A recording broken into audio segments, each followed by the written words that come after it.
right, so let's get started. Today we're going to use 2 blocks, and we'll just keep it nice and simple and stick with the 2 blocks. We're going to come down onto our backs. So knees together, ankles together, hands behind the thighs. You're going to make a nice C with your spine, and then you're going to come down with 1 disc, 1 vertebra at a time. Just try to keep your knees level as you come down. And then once you arrive all the way down, bring both legs up. Let's interlace our fingers behind the knees, fold the knees over the thumbs, and almost feel like you're lifting the thumbs up into the knees as you lift the elbows. And then just start with pulsing. Feet nice and active.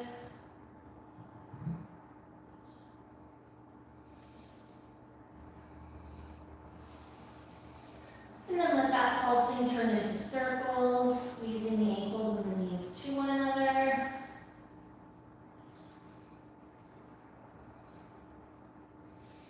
Just stirring up those hips, starting to warm them up.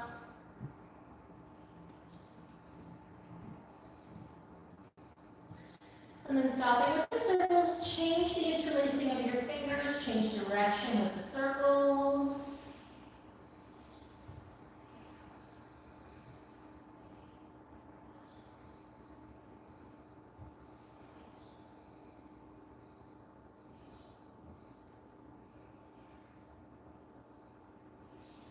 And then stopping with the circles, and once again going from side to side. And keeping those feet nice and active, squeezing the ankles and the knees to one another.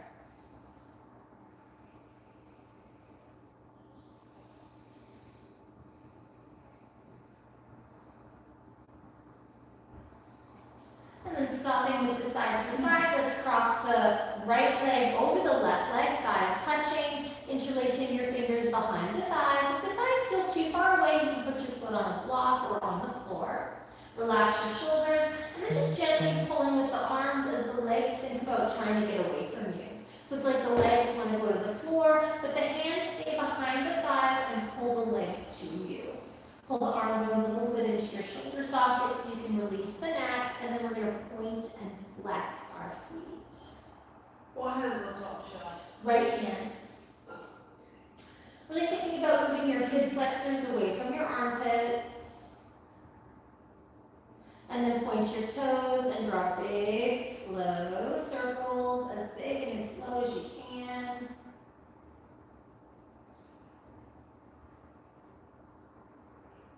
And then change direction with the circles.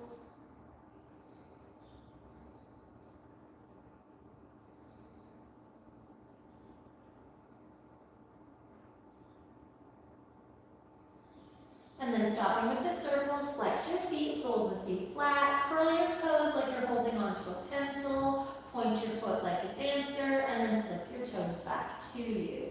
Flex, curl, point, and flip. One more round, flex, curl, point, and flip. Beautiful. Let your arms come beside you, palms facing down, halfway to a T, so not beside the body, not like a T, but halfway between those 2 points.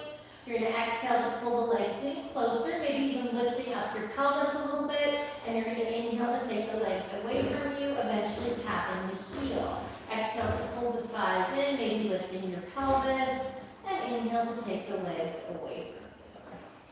Just a little bit of sleepy cat core. Really rooting your elbows, rooting your fingers and your palms, and if the elbows lift, then lift the hands off the floor, which will encourage you to use your elbows.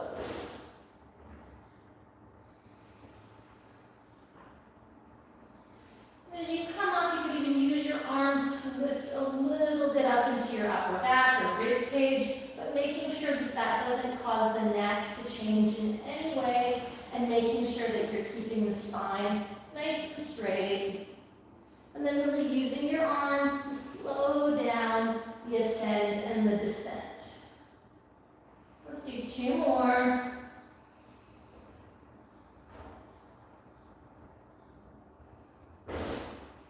And then when those 2 are complete, we're going to bring that left heel down on the floor. If you can very easily hook your right ankle behind your left ankle, do, but not if you know you're super bendy. And then just move your hips a little bit to the right, and then slowly lower your legs to the right shoulder, right elbow on the floor. Feet nice and active, no wrinkling in your ankles or on your heels. And then if you wanted to go a little bit deeper, you could flip your palms, you could bring them up to a T, but don't let your shoulder lift. You could bend your elbows to a 90-degree angle, or you can interlace your fingers, put your hands behind your head. And this one I love post-supping. And then maybe your legs come down. I love all these new routines to recover from supping repetitive strain. Keep breathing. It's a hard life, right? And that's the repetitive strain you have. Keep on breathing all up and down the spine.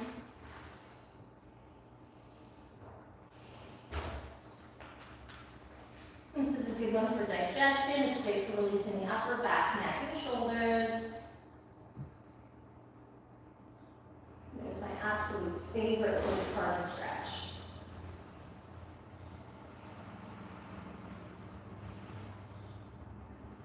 Remembering you've got a front side of your body, you've got a back side of your body, and you've got everything in between. And so thinking back to what we were learning before my little break, about breaking down your belly breath into 9 rooms, breaking down your ribbon chest breath into 9 rooms, remembering which room you tend not to breathe in and start in that space.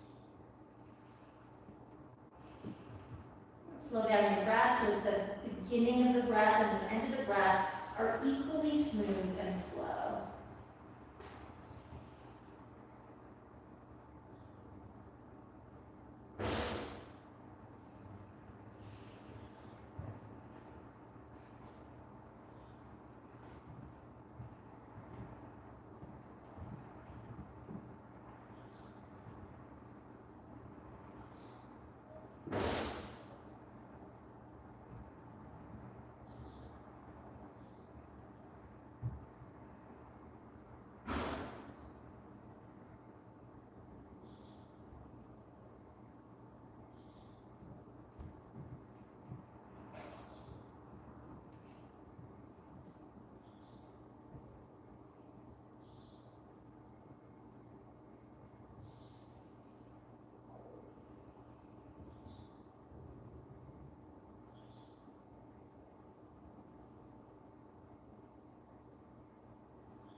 And then when those 10 breaths are complete, you're going to bring your arms down again, halfway to a T. Really fire up your feet, pull in your belly, use your shoulders and your arms as well as your leg muscles to bring your legs up.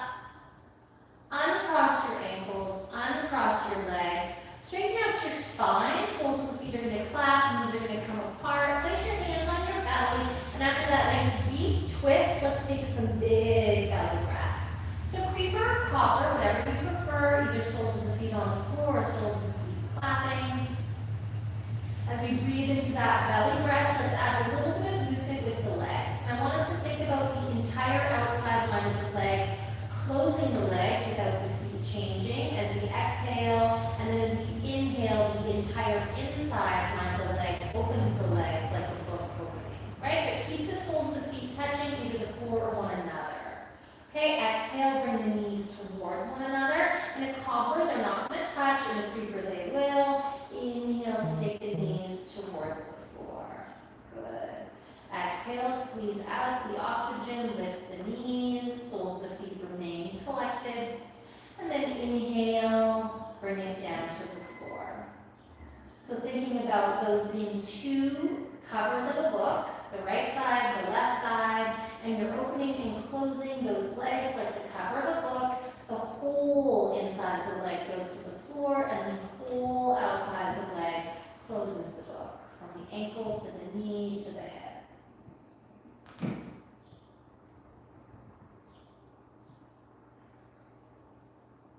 And then finding that place, kind of that right spot for you, where the outer line of the leg is lifting, the inner line of the leg is opening. one another. And then find a connection like you're moving from outer knee to outer trochanter and bring those outer trochanter's together. Really find that anal sphincter contracting as if it's holding onto a cork and drawing up. Really finding that up on the body as we continue to breathe deeply into our belly. That's okay. I know who that one is. Let's go 5 more breaths.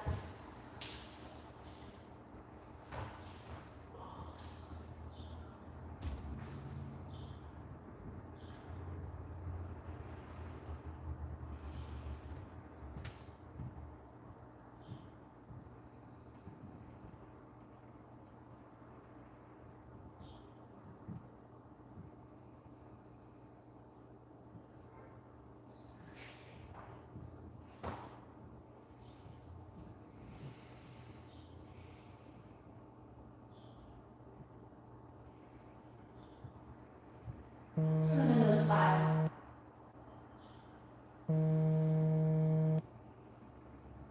And when those 5 breaths are complete, we're going to draw the knees to one another. We're going to cross the left leg over the right leg. We're going to lift the feet. We're going to interlace our fingers. Just put left hand on top of right behind the thighs. And we're going to think about lifting the thumbs kind of up into the backs of the knees. As the hands pull the legs to you, the legs are trying to get away from you. You want to think about the hip flexors moving towards your butt as we point and flex our feet. So just slightly lifting the elbows up, pulling the arm bones into the shoulder sockets.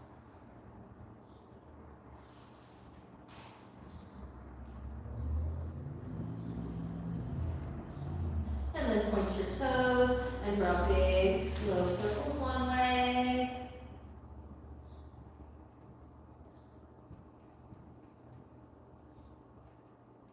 And then big, slow circles the other way.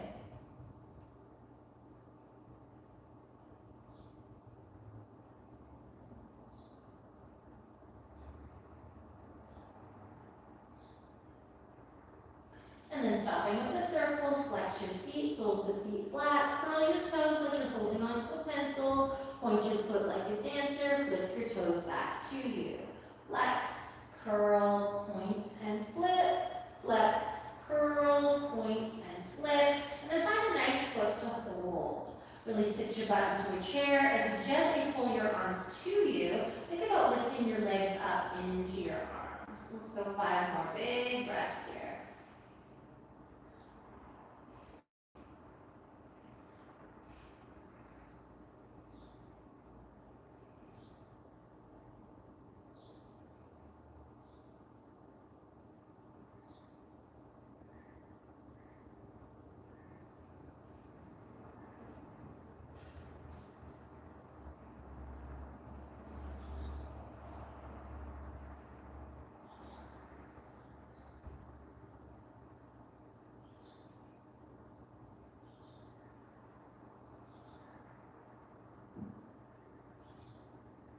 Then when those 5 breaths are complete, you're going to release your arms beside you, halfway to a T, palms facing down. Really try to keep the elbows rooted, fingers rooted as you exhale to draw the legs in closer, and then you inhale to take the legs away. Exhale to draw the legs in, inhale to take the legs away. And just lifting the sacrum a little bit if that's available to you. Maybe even eventually coming up a little higher into your upper back. And then try to slow the movement down so that it's even, but continuously making sure that the neck is not affected by the movement.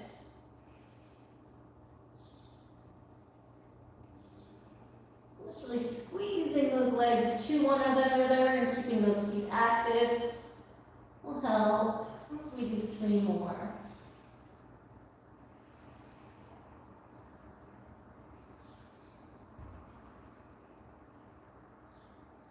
Then on that 3rd one, we're going to come down. If you hooked the foot on one side, hook the foot on the other side, but making sure you're not compromising your ankles or your knees.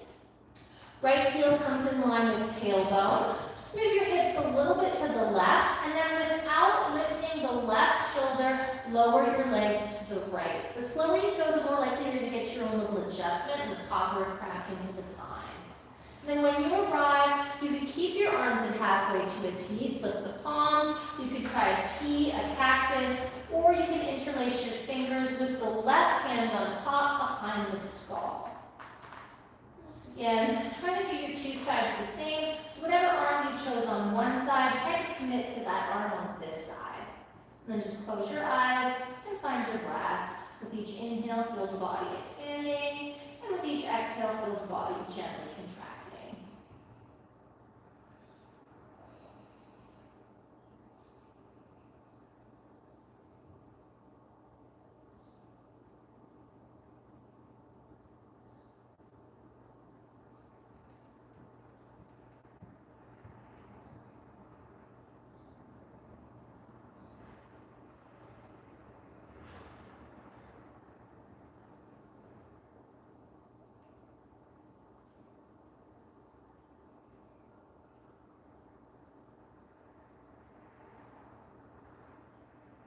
Remembering the 9 rooms of our belly breath, the 9 rooms of our rib and chest breath. Start with the room that you're less likely to breathe into, and then allow the breath to spread to the other 17 rooms. If that makes no sense, don't worry, stick with me, it will all make perfect sense in no time. For now, just worry about breathing as deeply and as comfortably as you can, without stressing or straining your body or your mind. And see if you can smooth down that breath, make it even from the beginning through the middle till the end. 0 agitation.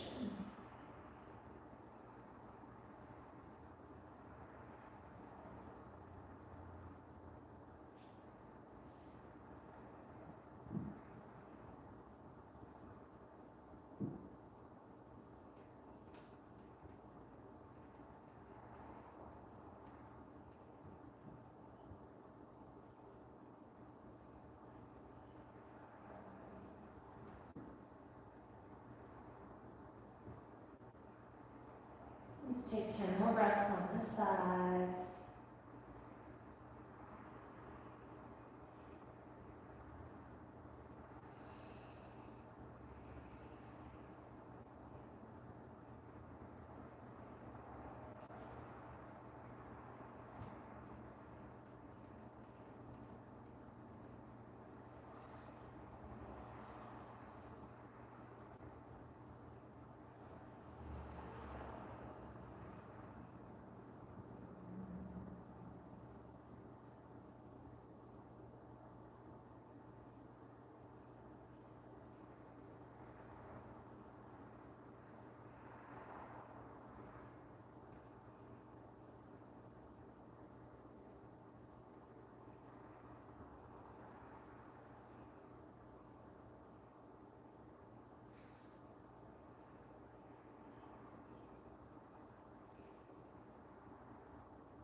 And then when those 10 breaths are complete, you're going to bring your arms back down halfway to a T. You're going to fire up your feet, your legs, your core muscles, your arm muscles, your shoulder muscles, and you're going to bring those legs up nice and slow. You're going to uncross your legs, straighten out your spine.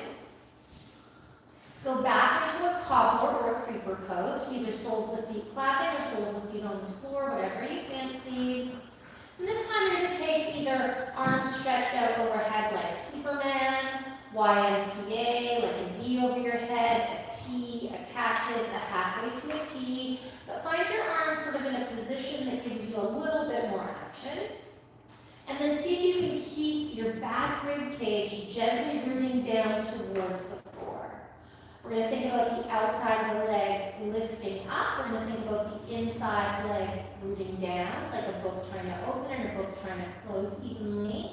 And then you're going to feel the entire foot rooting into the opposite foot.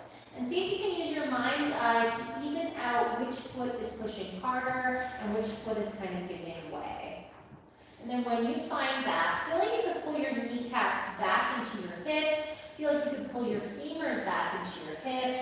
Go to your outer trochanterus, which is where your kind of thigh meets your leg, meets your butt, and then pull those outer trochanterus together as you gently squeeze your anal sphincter as if there was a cork there, and you pull it up. And then think belly breath, rib breath, chest breath, and then empty chest, then ribs, then belly. So beautiful waves of breath up and down the spine.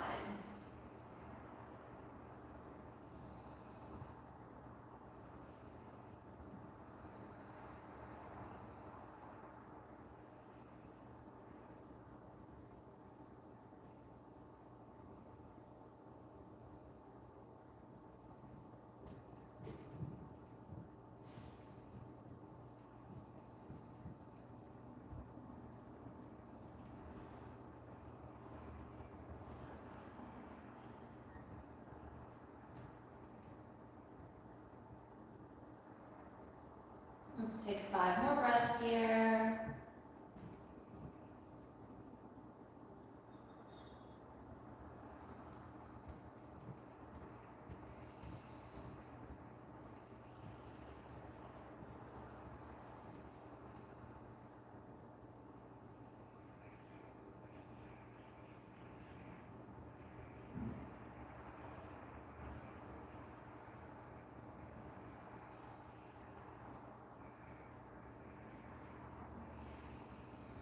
Then when those 5 breaths are completed, keep your legs, you bring your arms back over, almost like you're kind of grabbing your butt. Just lift your head and see if you're still straight. Push into your elbows to come up, move your elbows back, and check out your knees and your feet. And just notice, some people have one foot that's really dominant or one arch that really collapses. And the longer we hold the posture, the more information our body gives us. You just look and you come up and you see if it's a straight line between your heels and your toes or if one foot's pushing way the other way.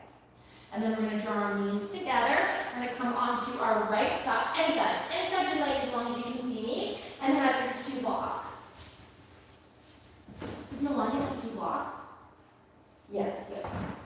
Because I can't see her, which is okay. Oh, she is there. She's there. She turned up. Hey! Your mom says hi, Melania. I'm saying that right? Melania, sorry. All right, so thighs at a 90-degree angle with the belly. You've got a block underneath your head. You've got a block behind your pelvis, okay? Your knees are stacked, your hips are stacked, your ankles are stacked. And you're going to bring your fingertips to touch. And then you're going to lift the top leg so that the ankle, the knee, and the hip are level. And you want to have this block, this second block, nice and tight behind your pelvis so that if you twist the pelvis, you're going to domino. And you want to move the block underneath your head back so it's kind of in line more with like closer to your ear. And then you're going to inhale to bring that top arm up, and you're going to exhale to bring that top arm down. Inhale to bring that top arm up, exhale to bring that top arm down. The fingertips are on the floor here, and it's like you're doing a half moon shape. Good. You're keeping the knee and the ankle equal height, so we're not lifting the ankle higher, we're not lifting the knee higher. And then gradually we're going to see if we can make those circles go bigger, keeping our fingers on the floor. We're going to bring those arms around for a circle. We're going to pass the arm over the leg and then continue to do these circles. And you can roll onto the back of the skull a little bit, but we want to try to not lift the hand off the floor if we can. I'll give you another angle.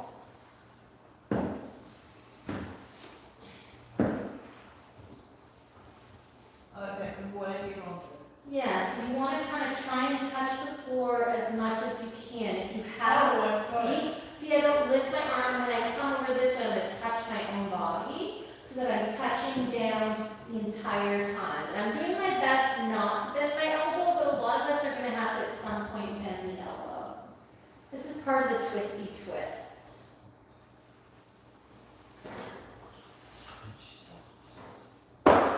And then let's go the other way with the circles.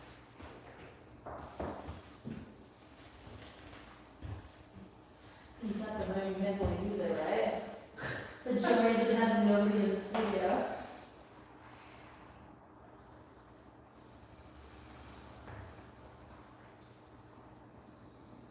Just rolling onto the back of the skull. The legs fatigues, just stack the knees and the ankles again.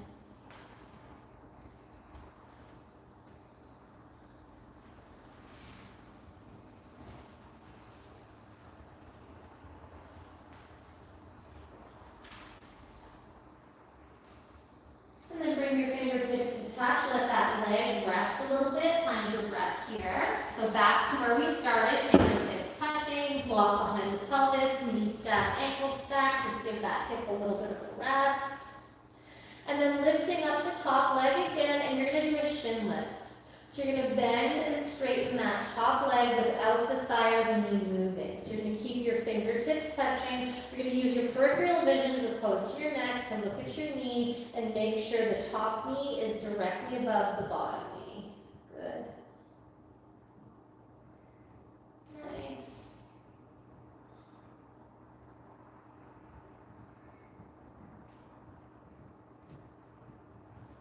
And then you're going to do a shin lift to hold.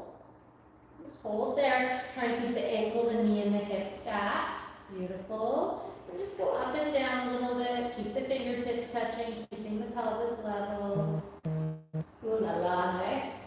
Now remember, we want to try and keep the waist on the bottom side. And then bend the knees, stack. Beautiful. So to keep that waist, you want to sit your butt into a chair so you're getting a waist on the bottom side.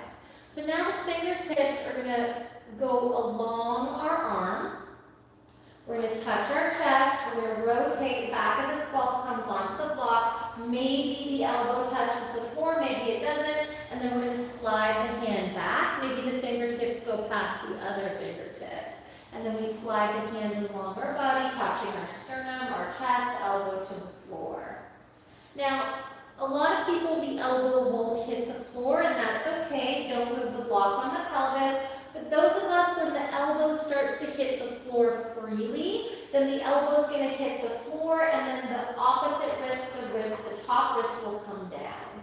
And then you keep the elbow on the floor to bend, touch the chest, and you slide the hand to or past the fingertips. And I'll show you another angle. This is my new favorite thing. Oh my God. I got so into this on my break. It's good for doing at the beach.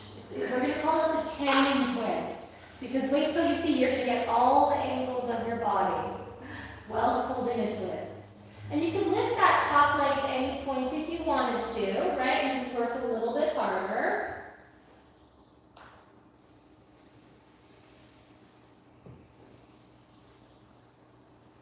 And then the next time you open to hold. So you're gonna, it could be an elbow on the floor, it could be your forearm on the floor. It might be elbow lifted, and then you just keep your hand touching your body, right? And then check in, breathe here. You've still got your block on your pelvis. And then maybe you want to lift that right leg, or top leg I should say, and do a shin lift. So straighten the leg without the thigh moving, and then bring that foot down to the floor. But still feel like the inside line of the leg is trying to lift it up, but the outside line of the leg is pushing it down. So you're lifting the inside line of the leg up. And then breathe here, think of your rooms, and you just keep the foot down to get that IT band stretch, because I know we got lots of bikers in the room today. So it just comes down, we're twisting with that nice gentle IT band stretch. And then we check in, is this enough or do we want more? Just let that foot rest. And if you want more, you're just going to straighten the bottom leg. So essentially we're coming into an intense leg stretch twist. But the hand only comes to the floor if the elbow's on the floor on that top side. So we're lying down, we've straightened both legs, so the top leg still stays straight, and we just straighten the bottom leg. It's a tricky one in a small condo. There you go.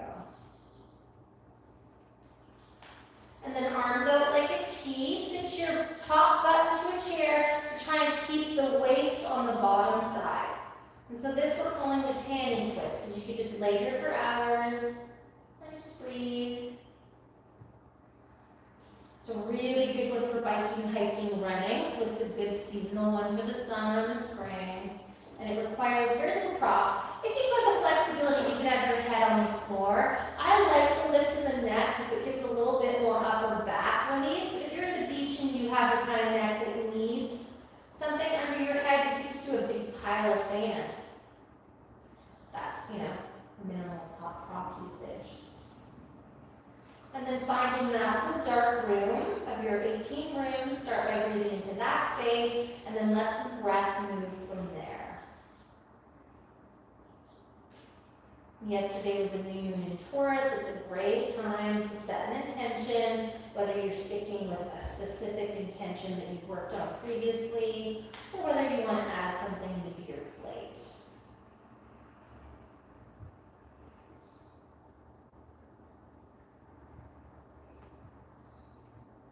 Or even better, taking something off your plate.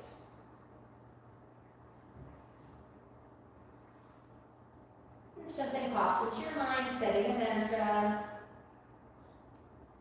and then repeating that mantra over and over and over to match each and every breath.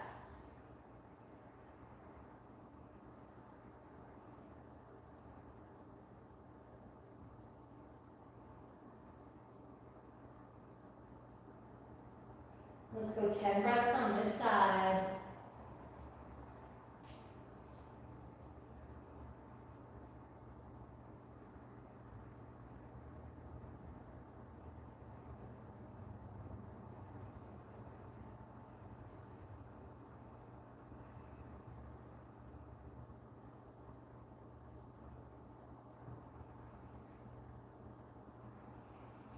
I really love this routine for evening out the shoulders. I've had a couple students where their shoulders were really uneven, and just after, I think it was 2 weeks, I saw her 1 week and then 2 weeks later, and she totally evened out her arms and her shoulders by doing this. She said 3 to 5 times a week.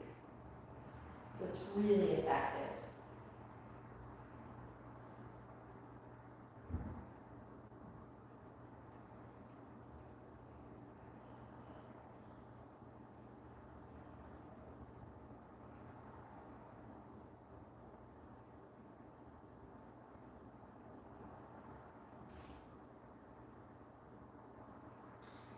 Then when those 10 breaths are complete, we're going to bend that top elbow, bring our hand to our chest, slide our hand along to the opposite hand, bend the bottom leg, bend the top leg, push ourselves up, and we're going to do the other side.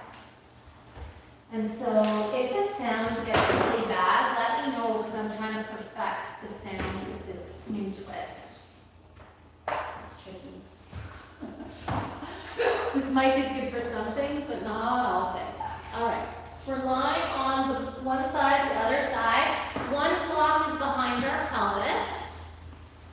Really nice and close, so it's creating that domino effect. I like to bring my thighs up to a 90-degree angle, and then we're going to bend our legs as much as we can, mimicking a squat, and we're going to flex the soles of the feet. So again, mimicking a squat. So we're getting wrinkles on the front of our ankles, but not on the backs of our Achilles, which will help us to kind of get better and better at squatting. Our knees are stacked, our hips are stacked. We use that block to make sure they stay stacked. And then we're going to bring our fingertips to touch. Take your block back a little bit underneath your skull, so it's more in line with your ears, so that when we do start rolling, we're going to have block behind our head. Make sure you're not turtlenecking and your neck is nice and long. Then once you find those fingertips even, you're just going to kind of half moon it to start with. You're going to bring your arm up and down. You're going to inhale to bring your arm up to the top of the half moon, and you're going to exhale to bring your arm down to the bottom of the half moon. Try not to bend your elbow. I like to try, if you got the space in your house, try and keep your elbow straight for this one, and but not hyperextending. Yeah. So as you bring it up, try not to change that elbow. I just love what that does to the armpit.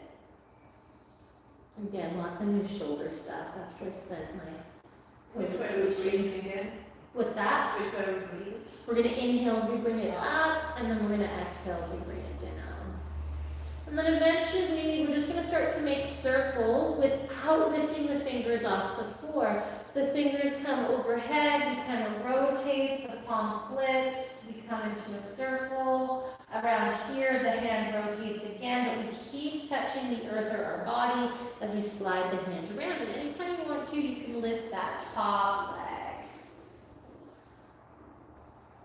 And again, if you need to bend the elbow, bend the elbow, but if you can get away with not bending the elbow, see what that'll do. It gives you a really nice release through the intercostal muscles of the rib cage.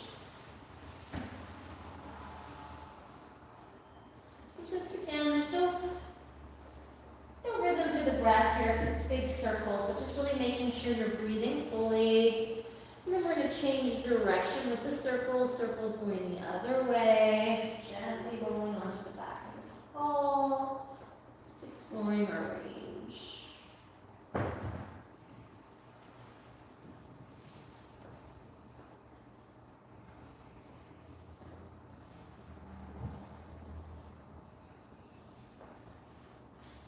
Just keep on breathing. Try not to domino your block. Trying to keep your ankle, your knee, and your hip level.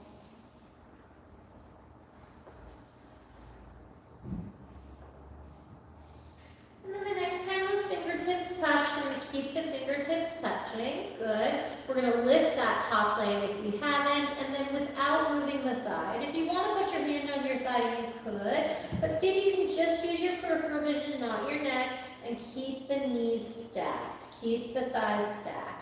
Notice if you straighten, if the ankle is higher than the knee, and if that's the case, think about lifting the inner thigh, particularly the inner knee, up, so that we're keeping that leg supported. And then straighten to hold, and then keeping the knees level, up and down, up and down, up and down. And just breathing, good. Nice, smooth, even breaths. Bring those arms down just a little bit, release so their shoulders tight, good. Nice. Foot active. And just again, it's like you're opening the book when the leg lifts. It's like you're closing the book when the leg drops.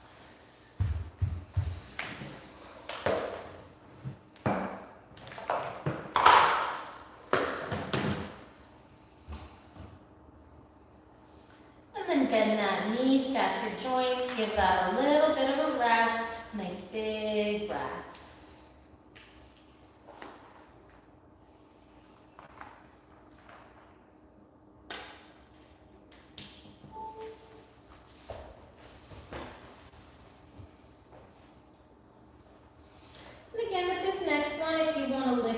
Top leg you can, but we're going to slide our fingertips past, so the top fingertips slide past the bottom fingertips if you can, and then you keep your hand touching your body, your top hand slides down your bottom arm across your chest, elbow hits. So for the first few, we're just going to elbow, and then we're going to stretch as far as we can, and then back to elbow hitting the floor.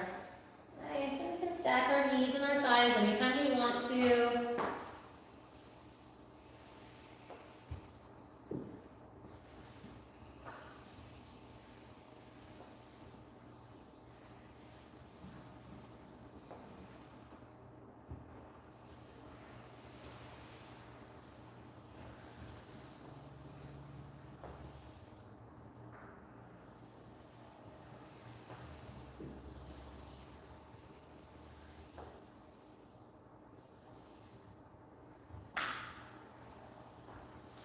Eventually, if that elbow is hitting the floor, the forearm wrist can come down, and then keeping the elbow down, the hand comes to the chest, and then we slide across.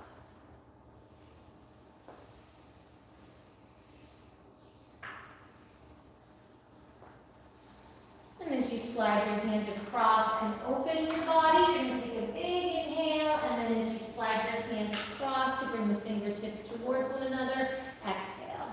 And eventually you see if you can time the movement with the breath. So you arrive open, lungs full, and then you arrive fingertips just passing one another, lungs empty. Smooth, even movement, smooth, even breath. Let's do 3 3 more like that before we arrive open to stay open.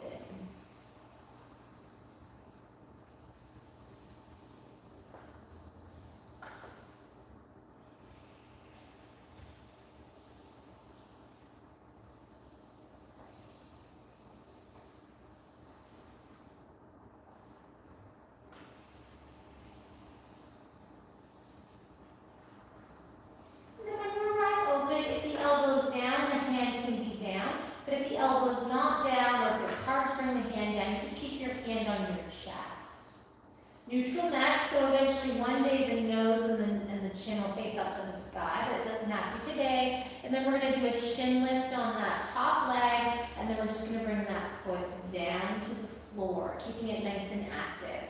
Keeping that idea of still lifting the inside of the leg up, even though the foot is on the floor.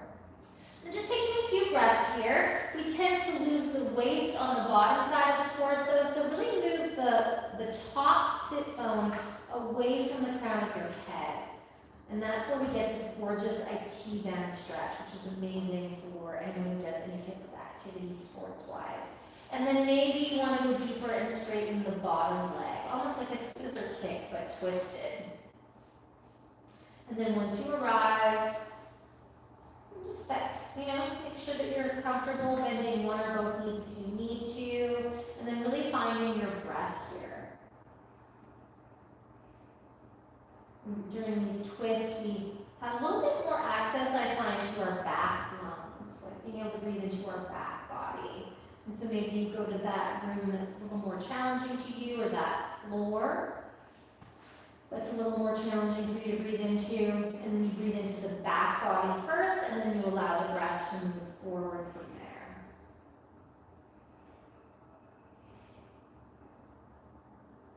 And slow down and smooth out that breath from the beginning to the end. Broaden your nostrils,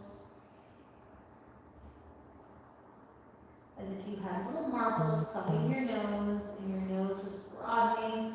Drop those marbles. And try and expand your nostrils all the way up into your skull. As we take 10 more breaths just like that.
When those 10 breaths are complete, we're going to take that top hand, we're going to touch our chest, we're going to slide our hand across our body once again, just gently giving ourselves that little rub. Bend your bottom leg, bend your top leg, and let's push ourselves up. Oh my God, that's my favorite thing. So good. Other than something. Other than something. And then let's just take a quick little child's pose with a block underneath our head to counter that neck stretch, and just to release our back, because that was often deeper than we thought. So toes are pointed, knees are a little bit wide. We're going to take our seat towards our feet. We're going to take our belly between our thighs. Forehead's going to rest on the block. Use your hands to push on the block. So we're getting a little bit of a wrist stretch. You can even slide slide your hands down a little lower and your elbows up a little higher. Feel the entire circumference of the palms, maybe even thinking of the magic square and finding that part of your palm that you don't root into, and then squeeze your block as you root your elbows down. Find that place of extension, no tension in the shoulders. Low back, your mid back, and your upper back. And then exhale to empty the upper back, the mid back, and the low back.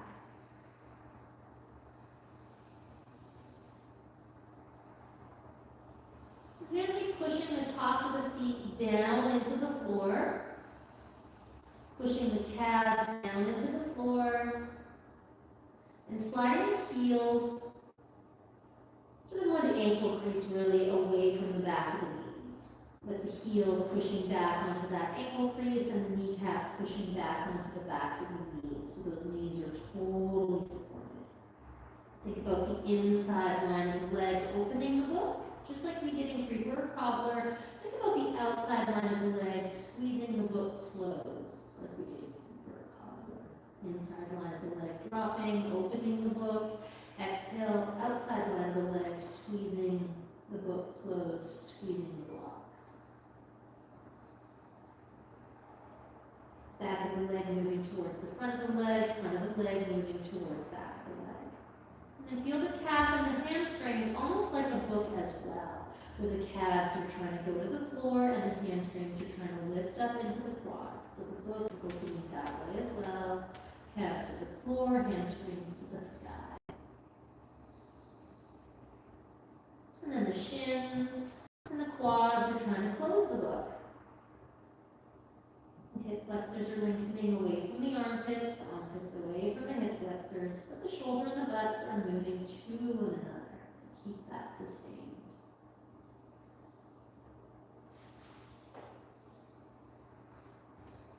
Nice, Louise, that's super close. Is it? Yeah, it's good. Let's go 10 more breaths here, really focusing on all those energy pathways. Really finding that Upana Vayu through our legs, up to our booty. Tapping into that internal energy source.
And hands underneath the shoulders when those 10 breaths are complete. Push yourself up.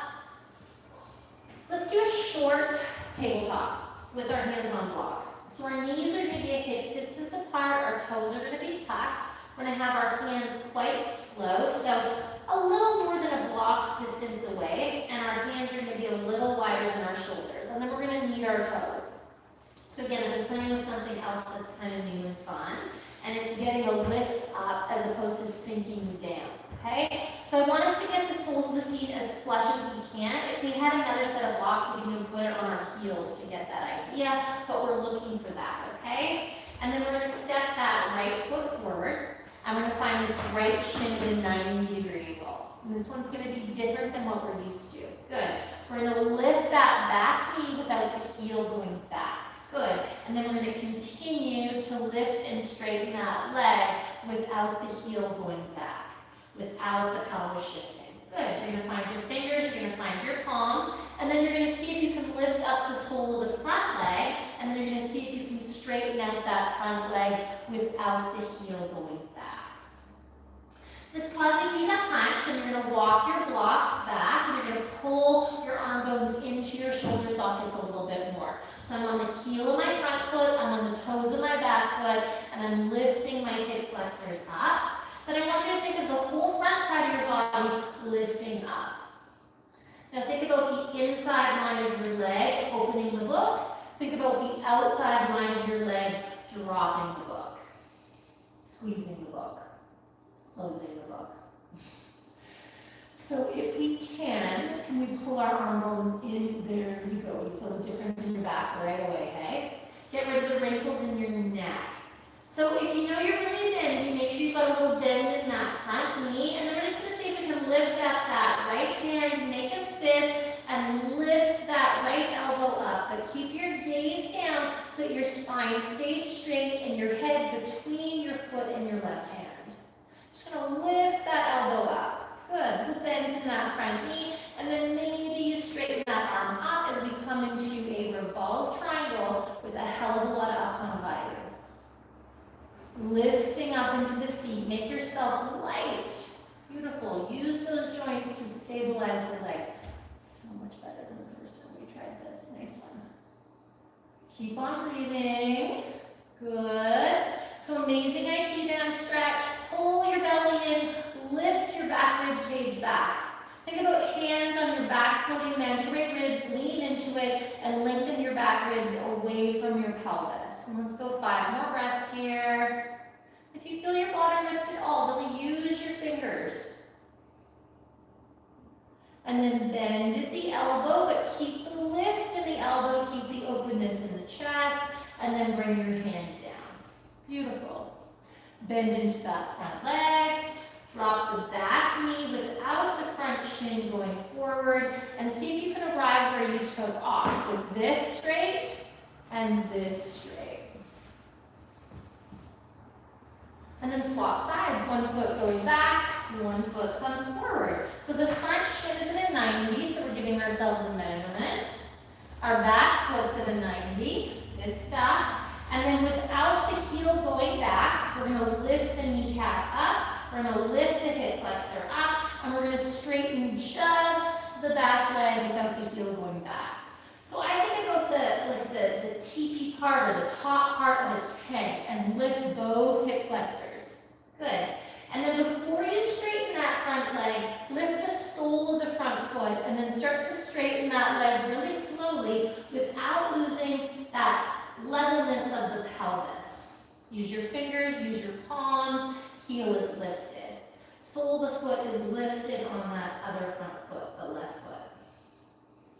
And then just lengthen, and then observe your hunch, right? So remember when we were doing those tanning twists? That was to teach us how to get out of that hunch, right? So that we can even out our shoulders. So some of us have to pull our arm bones in, some of us have to take our arm bones out. So we've got that stability in the shoulders. Good. And then we're going to lift up that left hand, we're going to make a fist, and we're going to keep our gaze down, head down, and we're going to lift our elbow up. Almost like we're dragging our hand across the other arm. We're going to lift that elbow up. Gaze is down so we make sure our head and our spine remains centered between our right hand and our left foot. And then maybe the hand goes, and then maybe the head goes. Outside line of the leg is closing the book. That's important for balance. And you don't have to straighten your arm. Do what you can. Great. Think of that anal sphincter contracting. Think about the calf and the hamstring opening the book. Thinking about the shin and the quad closing the book. Think about the creases moving to the caps and the caps moving to the creases. Zip, zip, zip your belly, lean into your anterate ribs, lengthen them, and then breathe into your back. Twists are my absolute favorite for finding the back body breath, so see if you can find it here. Inhale, feel the back expanding. Exhale, feel the back contracting. And starting to see these yoga poses basically just as vehicles for the breath. You know, you need the right vehicle to take your kids to school, to move your house if you're moving. So the postures create the right vehicle to access different points of breath to fit what you need to fit into your lungs. Let's go 5 more breaths here.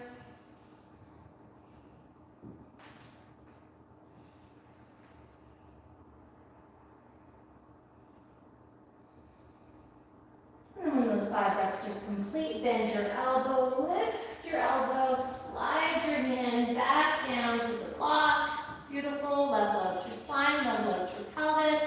Bend into that front knee, find the shin at a 90. Bend into the back knee, trying to keep that heel lifted. See if you found a good measurement, and then step it back. You can take a puppy pose, right? Straightening up your shoulders that way. You can take a child's pose, or you can take a down dog pose, whatever you fancy.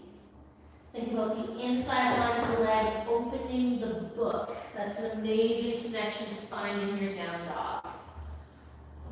From inner ankle to inner knee to inner groins, pull them apart. Like those legs want to open like a good book opening.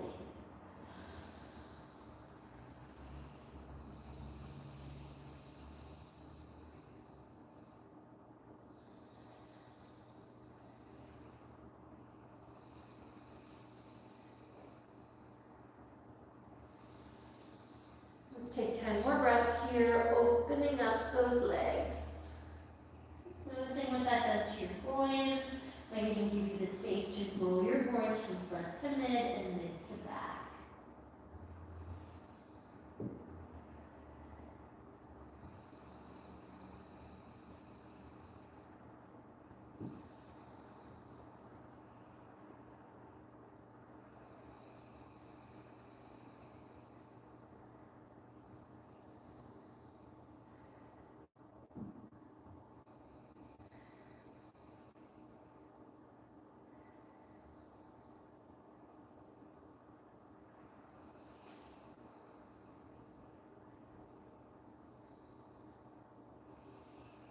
And when those 10 breaths are complete, we're going to drop down onto our knees. Good stuff. We're going to take our hands back on blocks at highest height.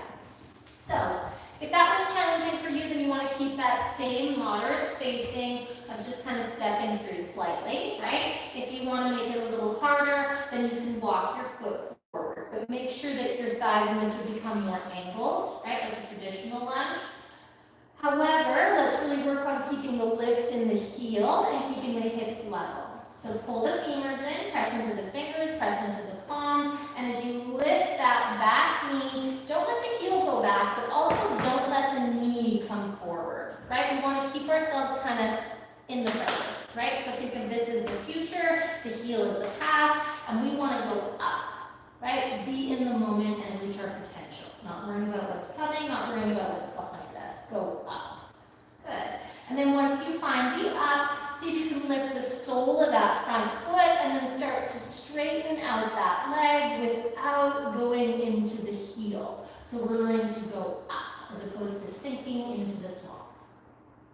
Think about the outside line of the leg squeezing in. Think about the inside line of the leg dropping the block. And if your back is feeling fabulous, you can stay, or you could even lower your hands, but only if you're not hunching your back. Because there's going to be no twist if you're hunching your back. So the minute you get into that hunch, you want to go higher up, right? And I always like to have my hands on the floor because I don't have all the time in the world. So I want to make sure that I'm releasing my wrists and my elbows in addition to getting the twist.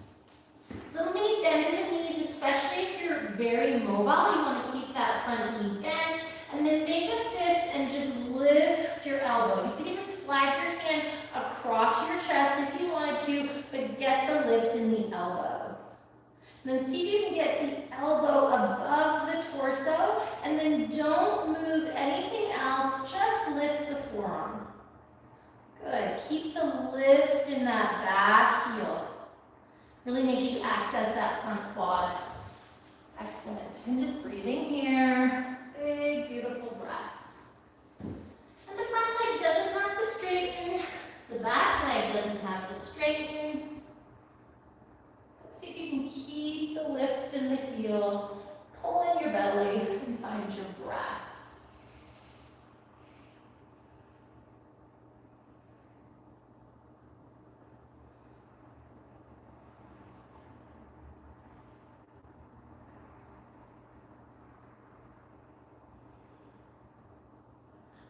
take 5 more breaths here.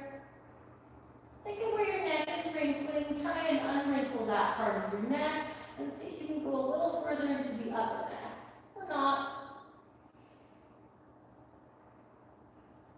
And then when those 5 breaths are complete, bend, but lift the elbows, slide your hand down, blocks or no blocks, whatever you fancy, and bend into that front leg without that back heel moving. And then drop into the front knee without the back heel moving. Slide your leg back. Step your other foot forward. Feet at hips distance apart is going to be a lot easier to balance, and we're already, really working the leg muscles. So give yourself that little benefit for now. Eventually you can do it on a tightrope. Left shin is at 90, right foot is at 90, and we lift the back knee without the heel of the right foot going back. It's like the sole of the right foot is at a wall. Good. Feel your back, adjust your arms if you need to, and then lift the sole of the front foot, the left foot, and straighten out the leg. When I say straight, especially if you're bendy, a little mini bend. Good. Again, really feeling your back, knowing that if you hunch, you're compromising the twist. So finding the right height on this side that works for you. Keep your head between your hand and your foot. Slide your hand across your chest and lift your elbow, but that back heel doesn't move. Good. Lift that elbow up, up, up. Start to move that chest back to open, and then just the forearm moves. And eventually, if you want to turn the gaze, you can. So for me, standing twists are one of the best poses for the immune system. Often when we really need our immune system, standing twists aren't super accessible because we should be resting. So it's really important to keep our immune system healthy when we've got the energy to do so. And great beach poses, right? I do it with what do you call that stuff, that wood? Driftwood, big, huge driftwood instead of blocks.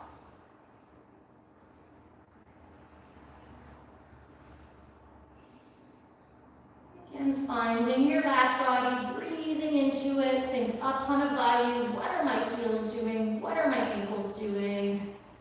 'Tis the season of ankle injuries, but not for us.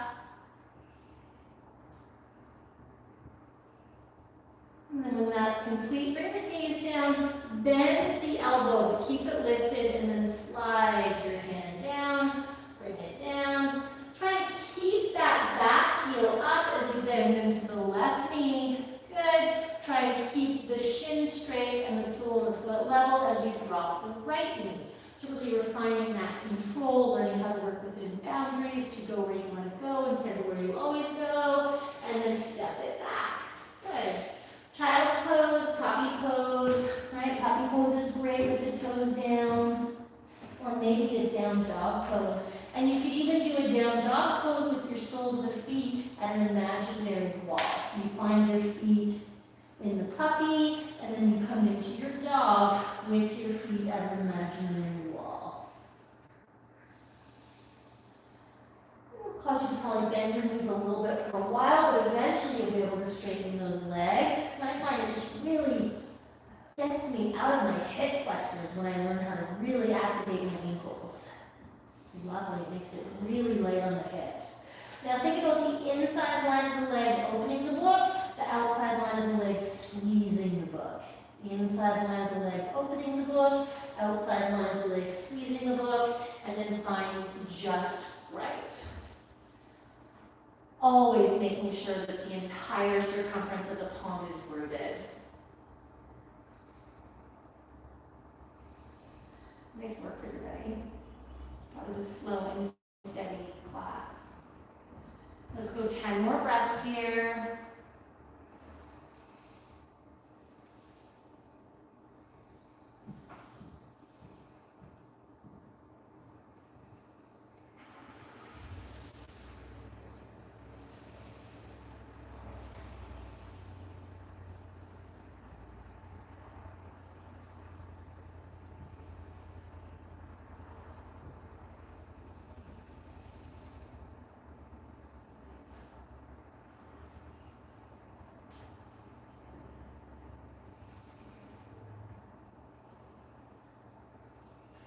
And then when those 10 reps are complete, come down into your tabletop, trying to keep the lift in the soles of the feet.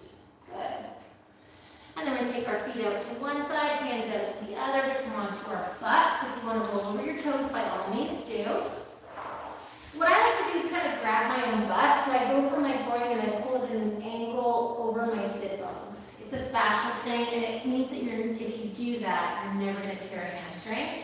And the people that tear hamstrings are people that do yoga for like 20 years, but always stretch the hamstring one way, and then one day they just rip it. Yeah. But those of us who've learned to pull our hamstrings back to our butt, that's never going to happen to us because we've learned how the hamstring moves. That will never happen to us, but I learned that from an amazing teacher that could very easily fold in half, and then one day she folded it in half, and it was like, rip! All right, bend your knee, take your foot over to one side, interlace your fingers. Nice big inhale to lift and lengthen. Lift your elbows, make sure you can shake your head for no. Good. Left hand stays, right hand comes behind us. We're just going to come into a really gentle twist before we do the hip stretch. Again, big, beautiful breaths. Pull your navel back, turn your gaze, excellent. And then come back to center, interlace your fingers. Left hand's going to come slightly behind you, and you're going to bend that left knee. So I want to stay on the center of my sit bones here. I want to make sure that this right knee feels good. There's no wrinkles in my ankles. I'm going to drag that left heel back. If my foot comes back and stays, then my hand can come back, okay? If I can't really dig my foot in, then I'm going to keep my hand supporting my knee. Heart center, lift, shoulders back. So this is a beach pose. Like this is a watch SUV pose. This is a sitting having tea or cocktails with your friend pose, okay? I swear this is one of the most important postures. So I could sit on the back of my sit bones and I'd be getting like, 20% of what I could get. Or I could sit on the center, get my shoulder heads back, get my head back, get a neutral spine, and get sort of more 8 out of 10 what I could get, right? And then maybe I want to move it in a little bit, right? But as I move it in, I want to make sure I'm sitting on, my butt evenly. I may come onto the backs of my sit bones slightly, but I want to stay so that I'm not sitting into the right butt or left butt.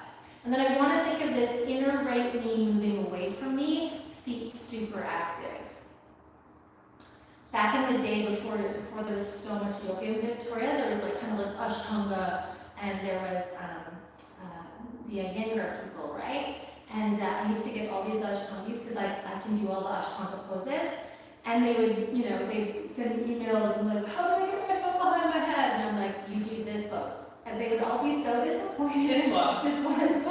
Look, it's like, if you want to always be able to put your foot behind your head, this is the pose. And I never put my foot behind my head, but I always can, just because I do this stuff so much. Keep on breathing. Good. They wanted it to be something epic. But neither of those lineages do this pose, right? And some of them in this town were struggling with getting their feet behind their head. They were stuck because they didn't do the easy version. It's the easy versions. Feel the butt even. Breathing here. And we do this on our backs all the time too, right? You don't have to do it sitting. You could do, I like to do a thumb stretch here where my thumb is down. You could do wrist stretch, you could do fingers forward, you could do fingers out, you could do fingertips if you want to straighten your knuckles. Whatever you like, as long as you're keeping your spine. Fingertips is hard. Yeah, it's a goodie. When you fatigue, give it a rest. Let's just go 5 more breaths here and continuously just kind of working this knee forward. This is also how you learn to do lotus without pain. Right, and then eventually you can start to do it like in a half. So I bring this tool away. Like you're trying to get this inner knee away from this shoulder, but the outer knee is still pushing back. It's still a vice. You see how that gets away into the hip. Yeah, and that's prep for lotus. Not that lotus matters, but we have these postures because they're a vehicle of getting to know ourselves, right? They fit us. They fit what we need to fit inside. And then nice and slow, just kind of slide that foot away. You can slide your hands back. I always like to support that knee as I come out of it, uncross, and just open up the back of that knee. Good.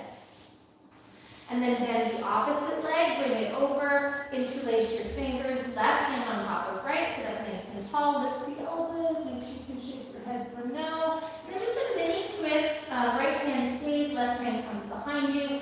Pull your belly away from your thighs. So your thighs moving away from you, your belly's moving away from the inner thigh. Reach with the elbows, lean into the back of the skull. Nice, just get a little release. Twists really help with releasing the hips too, which is, it's nice to combo this up a little bit. And then come back to center, interlace, lengthen, left hand stays as a stake, right hand comes behind you to support you, and then you drag that right heel to you, nice and slow, good. And just arriving, if the foot arrives and is stable, then the opposite hand can come behind you. If you're like kind of like not able to really get a good grip on that leg, just hang out and hold that knee. And then you just think knee moving away from me, knee moving away from me. No wrinkles in the ankles, feet are nice and active. And then if we wanted to start to move our butt towards our foot, we could do that, but we want to make sure that we're not just sitting in that left butt.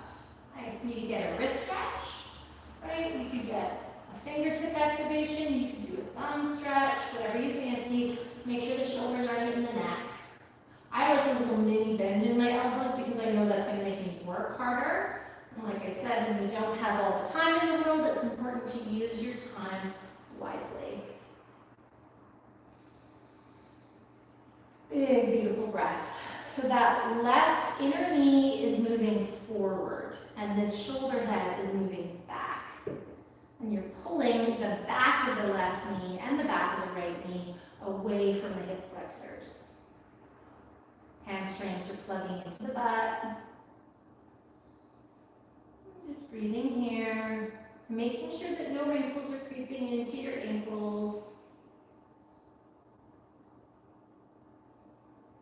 And just focus on where you're feeling that stretch. And so this is our kind of go-to. We usually start on our back, like I said, but for back stuff, if your back's feeling tight, if you've been doing a lot of exercise. Stephen does this one every day. Obviously he climbs a few ladders in a day. And this just releases his back from seizing. Gets into that QT and the piriformis in a nice way. But to get into that, we do want to watch that we're not moving from one butt to the other because we just love to avoid where we're tight. Beautiful breaths here.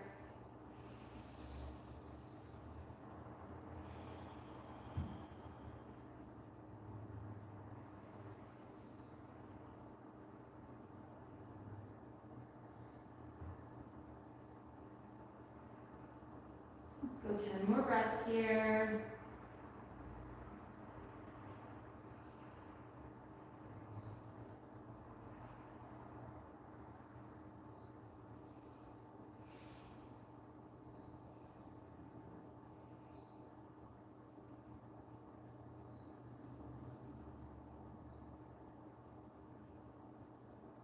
And then when those 10 breaths are complete, no rush, you're just going to slide that foot away. I always support my knee because I don't want it to be a loose leaf blowing in the wind, and then just straighten it out. Good.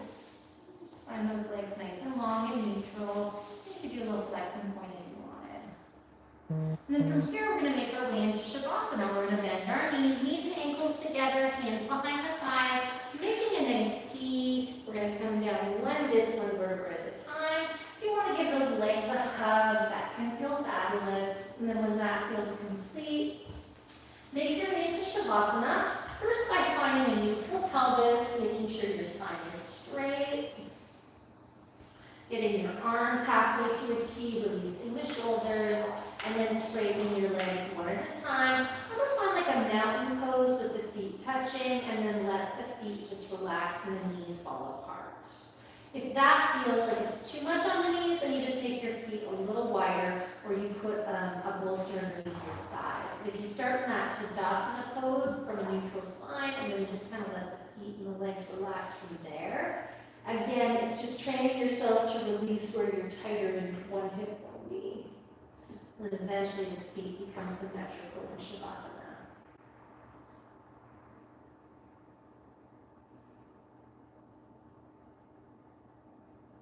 Focusing on your body from the inside, focusing on your breath.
And slowly, gently starting to wake up your body from the inside by deepening your breath.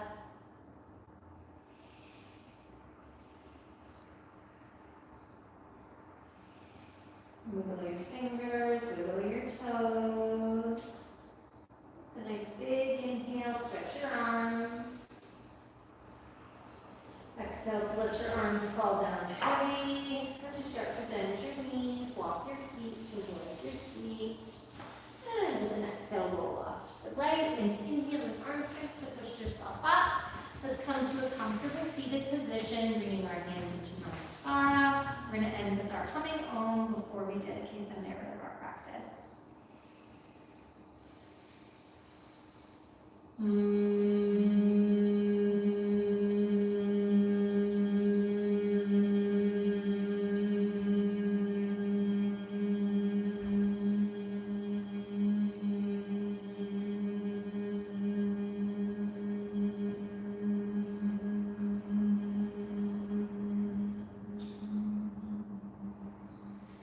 May we use this class to be mindful of the words that Swami Vivekananda.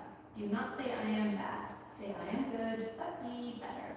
Thank you so much for joining me today and sharing your practice. Namaste.